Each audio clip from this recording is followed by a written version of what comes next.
Hey Blake, hey Kirsten. This is going to be a review of where we are at with the composite products on the site. I'm going to kind of show you a fake one that I've set up here because I no doubt I've got some of the details wrong, and show you the front end of it. I am going to make the recommendation that you not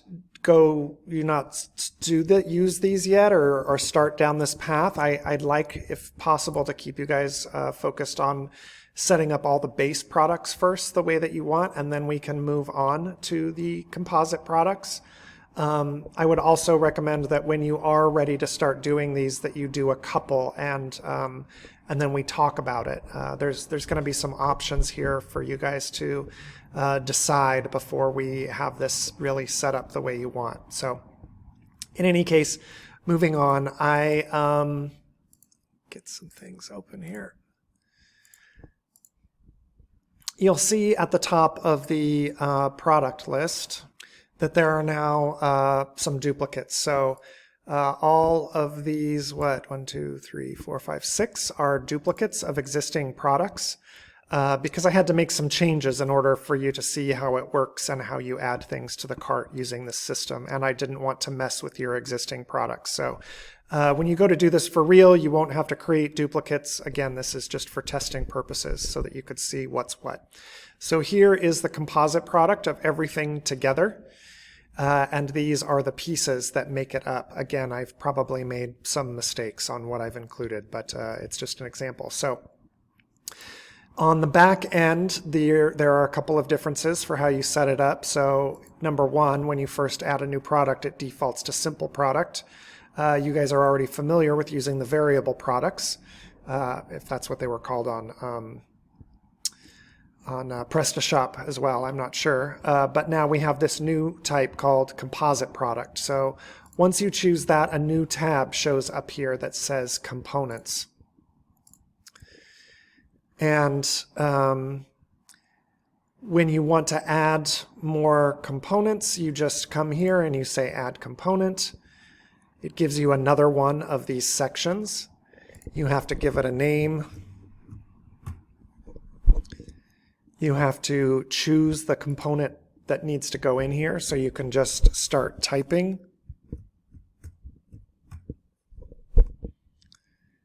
And it takes a second to come up with the options, but then you can pick what it is that you want as the component.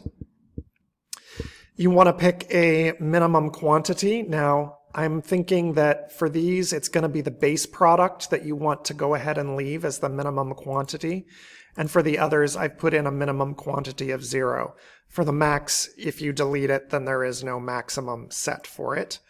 So, I think that's what we would do here as well. If we're adding another one, is minimum quantity 0. Maximum quantity is not set to anything. So far as I can tell, it looks like all of the products that we're putting together are simple products and not variables that we're adding to the component. But I think this is still going to be a very useful tool because this also, you have to say priced individually. If you're not discounting the price as part of the bundle, you just leave this the way it is. And then if you're discounting it, you type in a discount percentage here.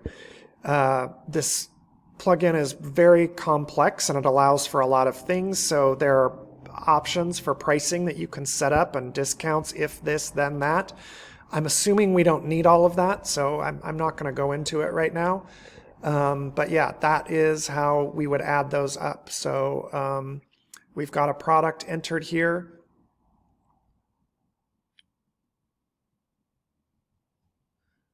Okay, I guess I missed this on the others. So all of these, I think, are going to be optional, except for the first one.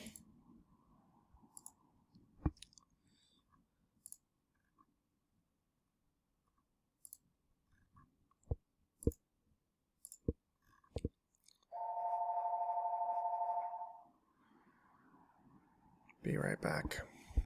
All right, that call took a little longer than I intended. I don't remember exactly where I left off, but I'm just going to pick right back up here. So, I remember I was including these all as optional. Let's update the product. So then on the front end here, we'll refresh the product. You'll see that the base product, since I put in a minimum of 1, you can't make this go to 0 because that seems like good practice. But I mean, again, I've shown you the settings there. You can play with those if you want to. All of the other products start at, you're not required to select any of them at all. And you can open these up and choose what you want for these. There are some options here for how it appears. I kind of looked at all of them, and this one seems to be the best one, in my opinion. But again, you guys can play with those and see what you want. No matter what the option is, we're going to need to apply some styling to it, obviously. This is kind of ugly the way it is at the moment. So, you know, it kind of says the thing twice here. So, anyway, I want you to pick one of these formats before we bother styling it, and I can do a mock-up of how it's going to appear. But that's basically it. You know, you can see that as you add more things here, the total price changes.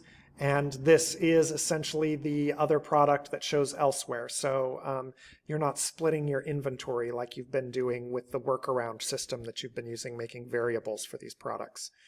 That's basically it. We can add that to the cart.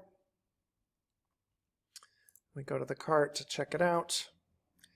And here we have the composite with all of the components underneath it. So we might need to decide how this is too, because my guess is if they order 2 here, yeah, I'm not sure what this would do if they ordered 2. Let's see, 524. Let's make this 2 and update the cart. Okay, so yeah, that's going to double all of the quantities underneath it. So my guess is we don't want them to be able to change the quantity of the base product, as that just gets confusing. But yeah, otherwise, you know, these basically are just listed all as separate products, and it shows the total all together. So, you know, if you applied discounts or whatever, they'd be getting it for less rather than ordering it separately. I think that's all I need to cover, but again, let me know what questions you have, and we can and what styling, what option you want to pick for the display of the product, and we can keep moving this along. Thanks so much.